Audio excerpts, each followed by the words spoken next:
Thank you so much, Dan, for that wonderful introduction. I'm just going to skip to our introduction slides. You've already heard all about us, but just in case you were overwhelmed by the wonderful amount of accomplishments that all of us have done, these are the folks that are going to be speaking to you today. We want this talk to be relatively conversational. We are by no means experts on how to make sure that your interns are going to be ready for this upcoming academic year, given the extraordinary circumstances in which they've had to finish medical school. But we do have some things that we did both last year, trying to make sure that we kept up with their education throughout the pandemic and all the various restrictions put in place there, as well as things that we're working on today. We also will at the end have a couple references for you from large organizations about some best practices in terms of what you can do to help prepare your interns to be successful residents. But like I said, this is going to be very conversational. Please, if you have questions, throw them in the chat. We will definitely have time to answer those at the end. If there's anything that's unclear, let us know. We'll pause, we'll come back. But mostly we're going to be just kind of talking about the things that we've been working on for the last year or so. And hopefully you find some of it helpful for your own programs. We do not have any disclosures, very sadly. So our objectives today are really discussing, number one, how to integrate our pandemic interns into the social group of residency. Secondly, to discuss how to integrate them into the systemic culture of the clinical learning environment. And finally, to assess for and help remediate deficiencies in clinical education due to pandemic cancellations. So we're going to start off with the social aspect. I think this is probably at the forefront of most of your interns' minds, as it's at the forefront of almost all of our minds. We've been cooped up and isolated and unable to see our loved ones for a really, really long time. And so trying to make sure that your interns are able to integrate into the social fabric of your residency is super important, which is why we're going to start with this topic. But in addition to just the general interpersonal interactions and making sure that your interns are incorporated into the family that is your residency, we also want to talk about more generalized wellness. This includes things like mental health and making sure you're looking out for signs that your residents need more help, being able to provide help for them from a mental health perspective, as well as thinking about life events outside of residency. Many people have had to postpone huge life events like weddings and travel, so you may need to be a little bit more flexible in your schedule requests over the next couple of months. Secondly, lots of folks have had pandemic babies or are planning to have pandemic babies. So you may find yourself with a lot more folks that are going to be requiring maternity and paternity leave or need lactation resources and things like that. So while we're going to focus a lot on mostly just the interpersonal components, we want you to remember these things as well. So last year, when our interns showed up in mid-June, we had significant changes from the previous year as to how we could host orientation. We had room capacity limits, typically of one person per room, no matter the size of the room. And when we were bringing 15 interns together, we quickly realized that what we had done in the past was not going to work. Thankfully, summertime in Chicago is our best season, and we were fortunate to find a space where we could host the majority of orientation outside. Again, especially for these interns coming in last year, having not been in a clinical environment or even a social environment for typically about the 3 months preceding that, to do orientation in person rather than virtually was of the utmost importance. We thankfully had our faculty members be very flexible. We kind of moved away from our laptops, did more kind of chatting style didactics and introductions to the department so that they could all be done outside in a group, giving the interns opportunity both to bond with each other as well as get to know certain faculty members during that time. And we got a lot of feedback from the residents, from the interns last year, that this really helped with their bonding and helped with their transition to residency as a whole. We also last year recognized that starting residency was going to pose different challenges than it had in the past. In the midst of the pandemic, not only were our interns not sure where to find the MICU call room lest they ever see the inside of it, but they were dealing with a contagious disease that we still didn't know a lot about and how it might impact our own health and that of our family members. Previous literature had shown successes with opt-out therapy sessions for their interns. We had not done that at Northwestern before, but decided last year, in light of these unique challenges, that would be offered to our interns within the first couple of months of their residency. The majority of the residents did participate by doing the opt-out format. It took away any unfortunate stigma of trying to sign up for these sessions or learn about the resources on your own. And we just scheduled the interns for a 45-minute session with a licensed psychiatrist who had experience working with physicians. And it was up to the interns whether or not, these were all virtual sessions due to the time, whether or not they signed in at that time. And we got no feedback or reports back as to whether or not they did. But some interns did feel comfortable approaching us and telling us how valuable that was, again, in their transition, that they felt supported and that they knew where to go should they need help moving forward.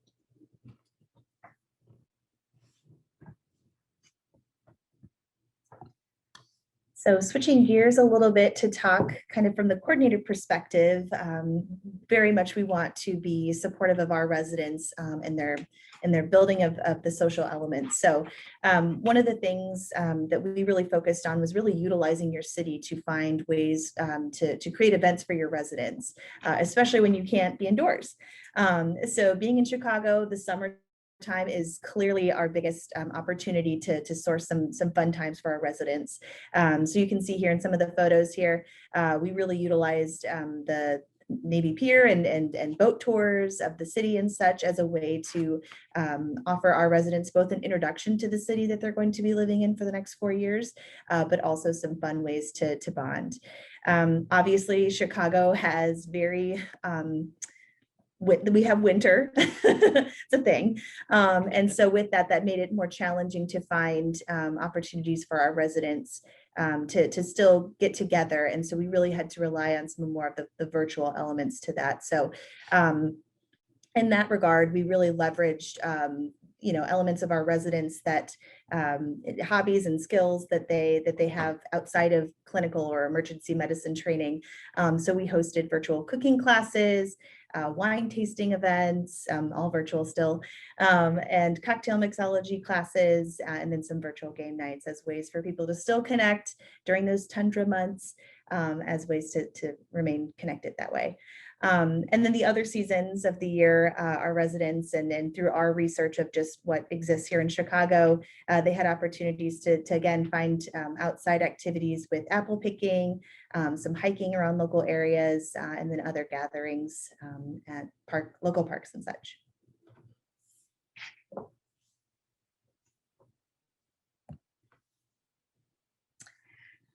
We got a lot of feedback from our interns last year about that they felt isolated even at the start of residency, despite a lot of the things that we were trying to do to get them to meet everyone that makes up the family that is the emergency department at Northwestern. We took that to heart, and we've really done a lot more this year as our interns are showing up to really make sure that they feel a part of our family. This includes having our interns come to graduation. We've got a picture of our last year's interns, very prom style there on the stairs, as well as our brand new interns, to really get them started from day one, understanding what it means to be a resident here at Northwestern. Hopefully it's a little bit inspiring for them, hearing about the grads as they're getting ready to leave and go off into the world and see what amazing things they've done over the course of 4 years. But also it's a really just laid back time for them to get to know the other residents, the faculty, some of our staff, in a really no pressure situation. This is kind of the very first thing that they did this year when they came in, before they had to worry about, finding the bathrooms in the emergency department and getting their ID badges and all of that. We've also felt that it was important to move our retreat even earlier in the year, again, to help establish this connection of the interns as being a part of our family. Our interns spend a lot of time off service, as I'm sure a lot of your interns do as well. And so even if you have a great time in orientation, you may for a couple months be away from the department and really not feel like you're really integrated into that family. So we wanted to make sure that we had retreat early, and this year we're doing it at the end of August, so that they have that connection point, even if they've been off at their off-service rotations, where they really, again, feel like they're part of our family and our group, and they feel like they belong here. We also encourage the residents to have activities within their families. So every senior resident, every PGY4 has a PGY3 who has a PGY2 who has a brand new intern that consists of their families.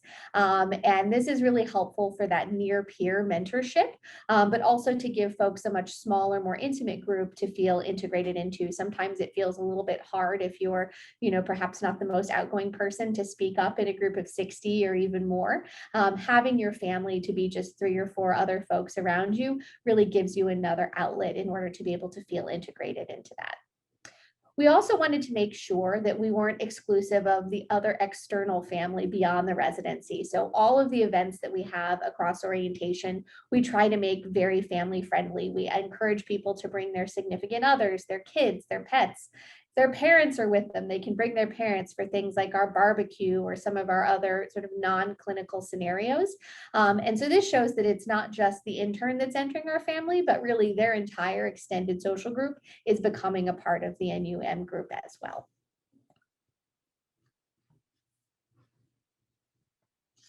And so to focus a little bit more on retreat, as Abra mentioned, we host our retreat early, and that was intentional for a number of reasons. The first being that, Chicago summers are incredibly busy in our emergency department. Not only is everyone trying to figure out their new roles, but also there's a number of festivals and events happening throughout the summer where Northwestern tends to be the hub of where all those patients are then seen. So summer is kind of the time to work. But the end of summer is kind of the time to play. And so that's kind of where we came up with the concept of having retreat towards the end of the summer. So whatever kind of works for your program, if there's, high volume parts of the year where you really need to have everyone buckle down or hunker down and work, that's great. But then having kind of retreat as a release valve for that is really, really essential. And retreat also serves as a really important opportunity to collect resident feedback. And we have 2 full days of a combination of both fun activities, so they can kind of release that feeling of working all the time, but then also get to bond with their classmates and whatnot. But it's also coupled with time where we can really ask some questions about what we can do to make our program even better than it is. And we really value gathering that resident feedback, especially during retreat, because it does kind of 2 things for us, right? So it offers the residents autonomy and the opportunity to really feel connected by being able to provide insightful feedback to us. And for us, it gives us the opportunity to really dictate what areas we want to focus on as residency leadership for the course of the academic year. In addition to just having fun things like dodgeball as a way to, spark some good competition, we also have quite the tradition of costumes for the classes. So this is something that the classes take a lot of pride in creating their costumes. Some are a callback to some maybe years of winning all of the dodgeball games, which you'll see in the far left corner. And then other ones are kind of a commentary on pop culture. Tiger King was a big thing this past year, and our interns are all about kind of highlighting that piece of culture. So really fun opportunities again for our residents to get involved, and I think it's a huge bonding opportunity for them as well.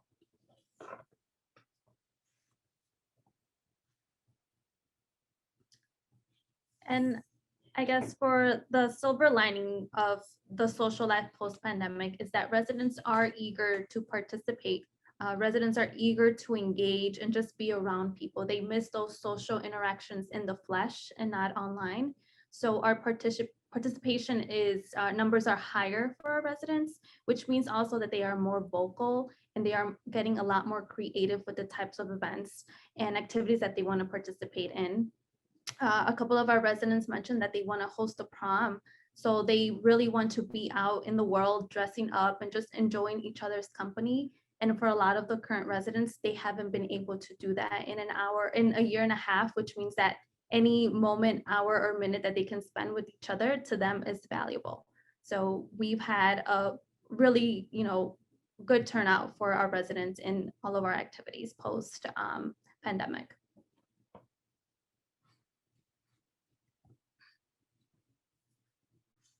Excellent. So hopefully that's given you a few ideas to mull over and take back to your own residencies.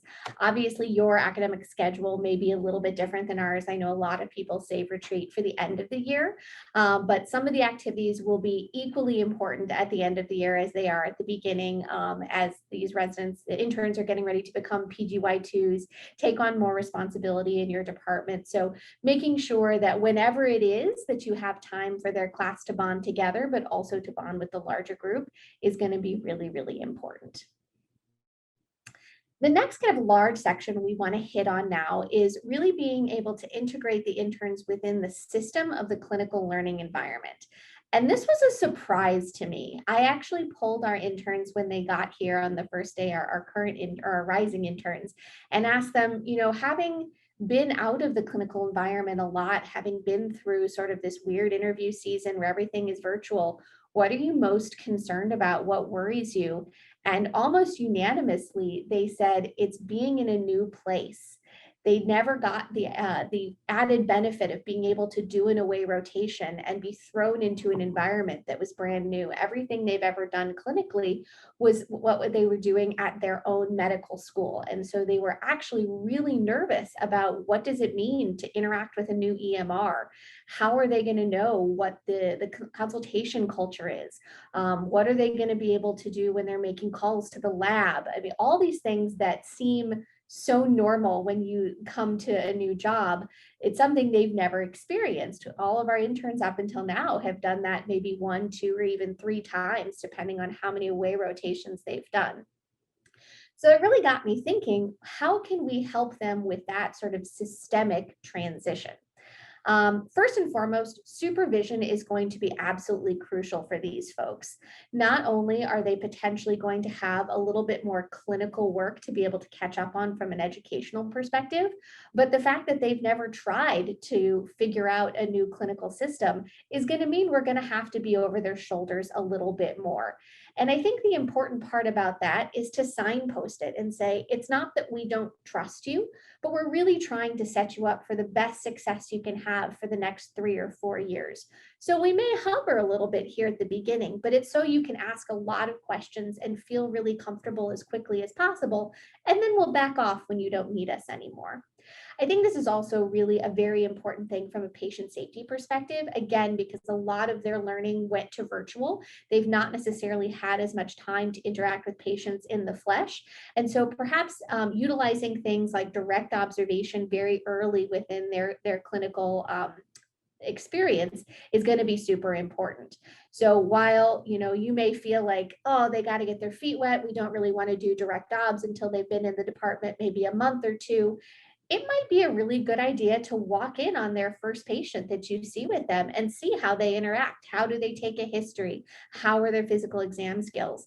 Because if we can help them now and help them fix deficiencies, it's going to save them a lot of grief in the long run and hopefully make them feel like they understand what's happening a lot faster than if we were to treat them like most interns and say, go ahead, learn and fail, and we'll get through this together. I think they're going to need a lot more scaffolding and support from that perspective. So how are we going about doing this? Number one, we're making sure that they know everybody that's involved in the clinical learning environment. Our APPs are a huge component of our clinical workforce. And so we actually scheduled a meet and greet between our new interns and our APPs with an ice cream social. So you can see them out on our patio, getting to know all of our PAs and NPs and starting to form that kind of working relationship. We've also set up time for our operations folks to be able to interact face-to-face with our interns early on, really let them know what the underlying culture of the department is and what they're expected to be able to do and not do.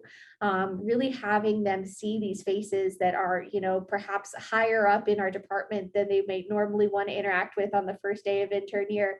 It's important to flatten that hierarchy so they can go to them when they have questions about why certain things are happening the way they are, or if they have questions about a certain process or procedure. We also gave them a safety lecture up front. On the second day they were here, they got to talk about patient safety and error reporting and really integrating them into the culture of safety of our department. We want to make sure that they feel empowered to speak up, even though it is a new environment and it feels a little bit scary, but realize that it is their responsibility as well to make sure that our patients are getting the best quality and safe care that they can, and know the tools that are at their disposal to be able to do that. We have always done a buddy shift so that a senior resident on the first shift any intern has in our department is paired up with them so they can talk through things like documentation and how to place orders.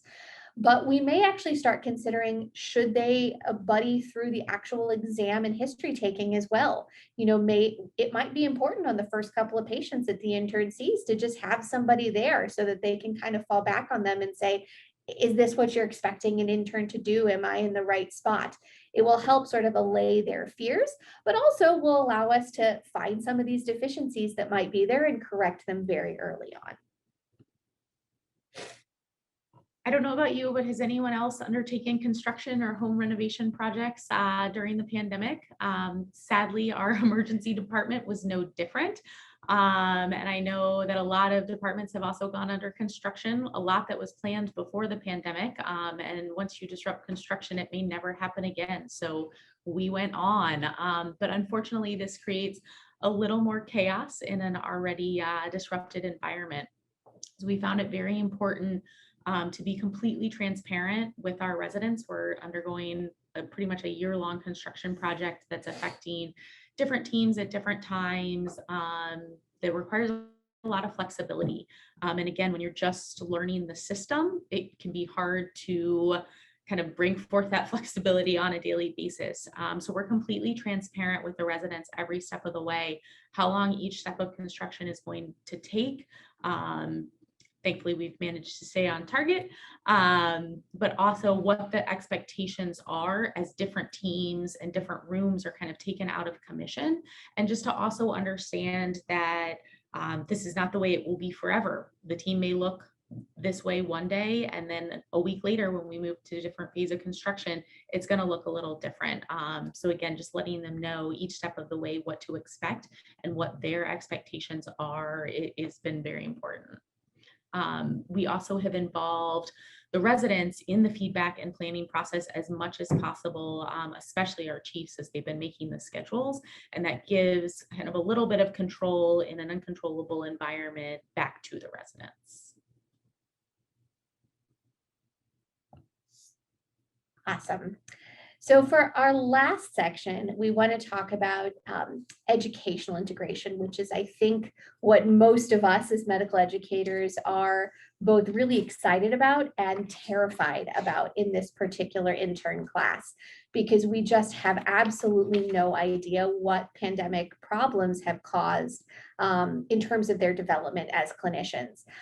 Also, there's a huge variety. We may have students that are from the Northeast where the pandemic was really bad early on, but they had a pretty normal fourth year.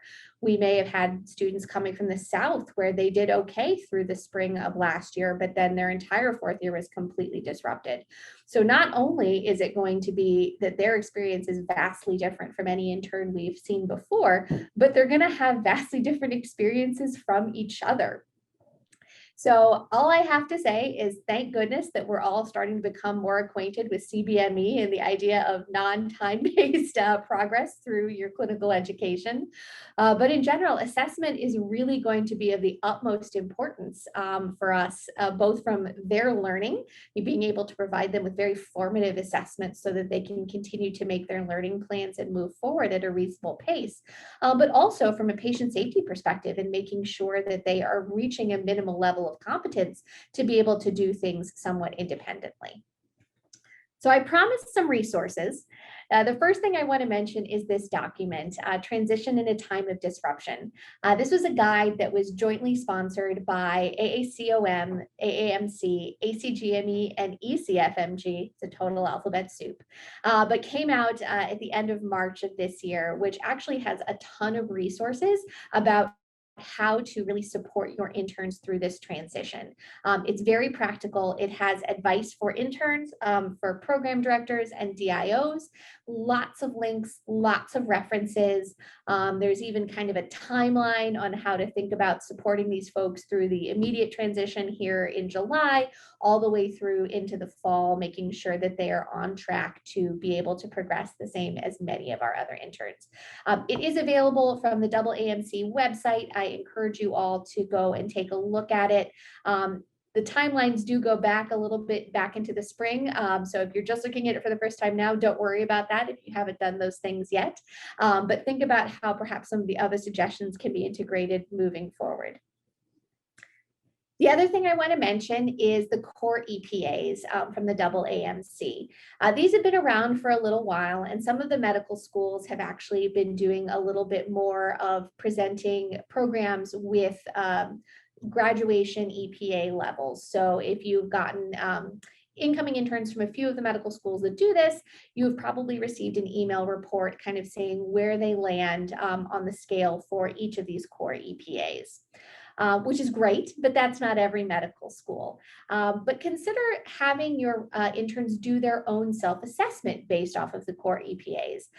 This document is available on the internet. It's pretty easy to find. There are anchors in there for the EPAs that they can use, and they can sort of reflect on each of these core activities and see where they feel they might actually need a little bit of remediation or may feel like they're a little bit behind being fully entrustable to do these things without supervision. You can also use this from a supervisor perspective. You may have a lot of good milestone-based or other sort of workplace-based assessments for your residents, but some of your interns may not be at that level yet. So consider deploying, for just a couple of months, a more core EPA-based program so that you can make sure that the residents have really hit kind of that minimum level of performance that you can then start utilizing your regular resident assessment activities. This is also a really great place for your residents to start interns to start creating their own learning plans. I think having interns, residents be invested in their own learning plans is super important for them to be able to complete them. So having them self-assess through these core EPAs might be a really good place for them to start a learning plan now that then you can reassess in the fall or the winter once you have a little bit more formative assessment decisions from your CCC and things where they can start moving on with their learning plans. The last thing I will bring up, please don't try to read these. This is just up as an example, but this is the intern questionnaire section from that Transition in a Time of Disruption document. They're really very open-ended, kind of self-reflective questions, but would also be a really good place to start having your interns take this as a self-study exercise. Have them think about this, have them sit with it for a week or so, be really honest with their answers, and then potentially review them with either your residency leadership or their chiefs or their mentors to also start developing those learning plans. These, again, are a little bit less specific than those core EPAs, and some residents may find it actually a little bit easier to try and self-reflect with these slightly more open-ended questions. So I think both tools together actually can be really, really useful. Obviously, your interns are going through a lot right now. They're in the middle of orientation or getting ready to start orientation. You may not want to give them one other activity. So if you're going to just focus on one, that's totally fine as well. But if you have time, I would recommend you at least taking a look at both of these things and seeing if you can implement them for self-reflections for your interns as they get started. And then to kind of talk a little bit more about what we're doing for educational integration with the residents who have missed perhaps a significant amount of their clinical time in the third and the fourth year. We always assume that interns are starting as blank slates. Medical schools are very different in their approach to education and procedures, and we never want anyone to feel disadvantaged by their education coming in. So we assume that everyone is coming in at the same level. But this year that's particularly important based on both the types of patients that people were seeing throughout the course of their clinical time, or the lack of other pathologies that they were seeing, as well as how involved they were able to be within their medical school. We host boot camps during our intern orientation that come with some pre-reading materials to help the interns kind of prepare. We typically do central line and airway for the interns. And then we basically schedule our day around a mastery learning concept. So the interns typically show up in the sim lab around 7:30 or 8 o'clock. We do a demonstration based off of the checklist of all of the appropriate steps for a given procedure. We then typically have several rooms of teaching skills where the interns get to do hands-on practice, ask questions, troubleshoot.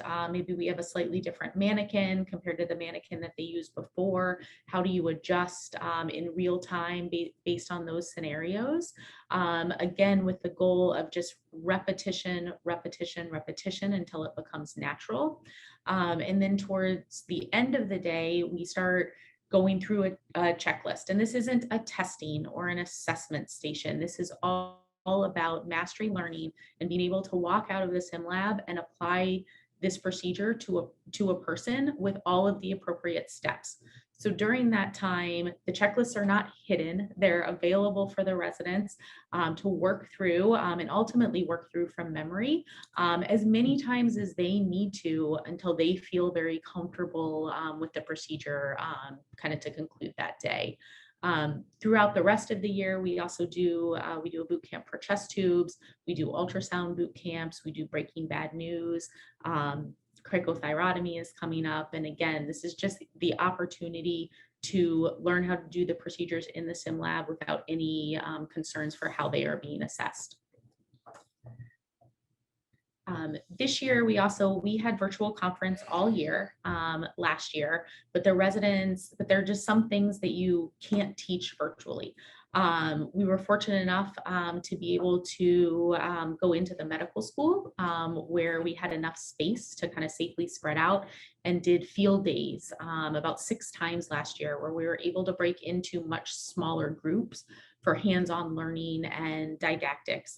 This worked great with ultrasound training, again with procedure time, but also with some just class meetings, seminars, and again, just kind of touch points with the residents as to how they were doing kind of at any given time during the challenging year.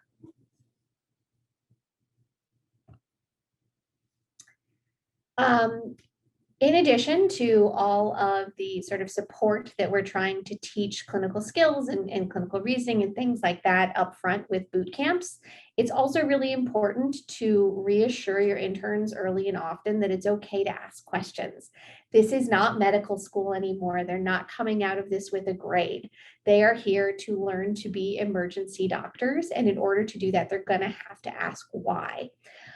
So really making sure that that is the expectation, that they should not say that they know something that they don't, that they will not be judged if they don't know something, that we know that their education has been very, very interrupted, and that we are there to help them get through this process. So really constantly reiterating that this is not about grades, this is not a competition. You don't have to pretend to know something that you don't. Please let us know. We can't help you if we don't know what it is that we need to help you with. The last thing that I will add is consider having a very small intern-only CCC meeting earlier on than your typical probably mid-year CCC. Some of you may do quarterly CCCs, but if you don't, if you do kind of more of a mid-year and an end of year, think about doing one maybe in September or so once you have a little bit of assessment data on your current interns. This will give your residency leadership team and the rest of the folks on your CCC time to kind of sit and reflect and hopefully help the residents create and improve on their learning plans so that they can course correct earlier than the start of the year. Again, we're trying to make up for a lot of very strange changes that happened to them over the last year. And so if you wait until December, January, whenever your mid-year CCC is, they may have already started to learn some bad habits or starting picking up kind of patterns of practice that you don't want to reinforce.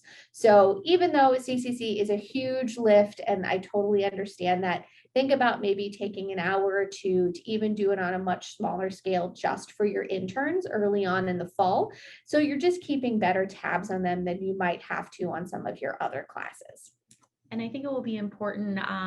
We may face a lot more residents who need remediation over these next couple of years. Again, through no fault of their own, just circumstance related. So just to make sure that that process is, again, transparent and normalized, that it is not, so that the residents understand that this is never meant to be punitive, and just meant to help them achieve their goals of being an amazing emergency physician, in light of the experiences that they had over the past couple of years. And we just want to make sure that everyone is progressing to the best of their capabilities through the residency. Excellent. So we do have a summary slide, but I wanted to take the opportunity. We have not had a chance to look at the chat. So Dan, I don't know if people have some questions for us, or if people want to come off mute and ask us questions. Any of that is totally fine. Yeah, so there's nothing in the chat box. So if anybody does have anything that they wanted to ask now, feel free to unmute yourself or put it in the chat. Otherwise, I can advance to our summary slide too, so people can just take a look at it while they're thinking about their questions. There is a question asking, aside from the ACGME resource that you provided, are you aware of any other specific didactic resources to suggest? So do you mean didactic in terms of kind of focusing on the clinical medicine, or just kind of more about training us as educators to better support these interns? Yeah, they're about the clinical is what they're asking.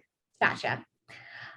So there's a ton of resources out there in terms of foam kind of things.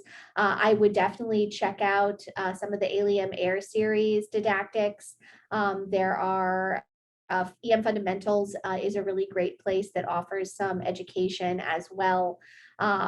There is quite a bit of stuff actually on the CORD website as well that are resources that are kind of like asynchronous didactic resources. I think you would kind of have to flip through it and see what's in your curriculum already, and what might supplement that your interns could be kind of studying up asynchronously at home. But EM Fundamentals and the AIR series would be kind of two things that I would recommend checking out first. And this might be a great year. EM Foundations is a fantastic kind of intern-based curriculum as well. If you're not already using that at your program, might be a great opportunity to, again, provide some intern-specific content this year if you haven't done it in the past. Great. There's also a comment saying that they like the idea of the early first year CCC, which I actually also wrote down, which is fantastic.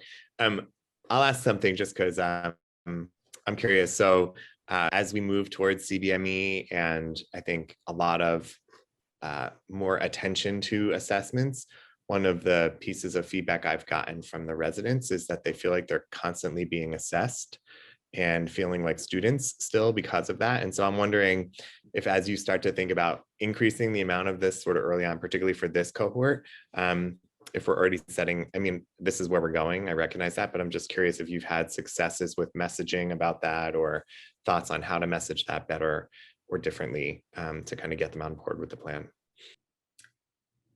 So it's a great question. I think luckily we have a lot of type A residents in our residency who really appreciate the feedback. We struggle actually a lot more with folks saying that they don't get enough assessment and they don't get enough formative pieces that they can continue to work on from a shift-to-shift basis. So I think some of it is in the framing of how you present that information, right? As opposed to saying attending X thinks that you are performing below where they expect you to on, let's say, patient-centered communication. Frame it as, we all have things we need to work on. You know, you are here in training for a purpose. let's go through these evals and find 1, 2, 3 things that seem to be kind of coming up as themes that are going to be what you're going to work on for the next 5 or 6 months. That way it feels less like someone gave them a grade that was perhaps not as satisfactory as they wanted, but really frame it more from kind of an adult learning perspective. Our assessment paradigm currently is, again, very broad. We allow our attendings to kind of make relatively large sweeping assessment statements rather than focus more on milestones, which I think can also feel a little bit more like adult learning to say, you know, this is how the shift went today. Here are the things that perhaps didn't go as well as I thought. Here are the things that went really quite well, as opposed to saying, well, on patient care 10, it seems like you were only operating at a 2 when I think you should be at 2.5.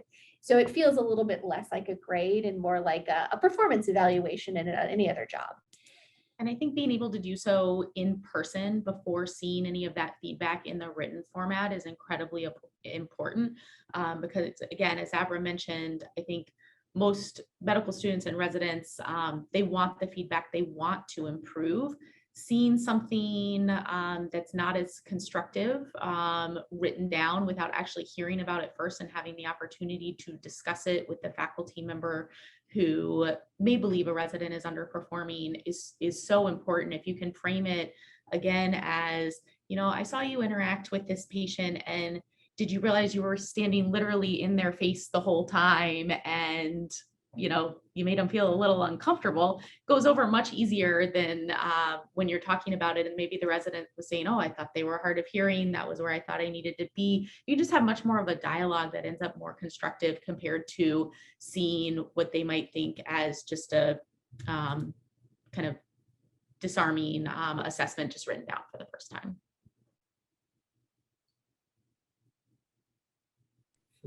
Classic, kept myself muted. Thank you, that's awesome. So and I'll just ask another one, but in terms of, so I love all the ideas you had about kind of the educational experience and sort of the integration.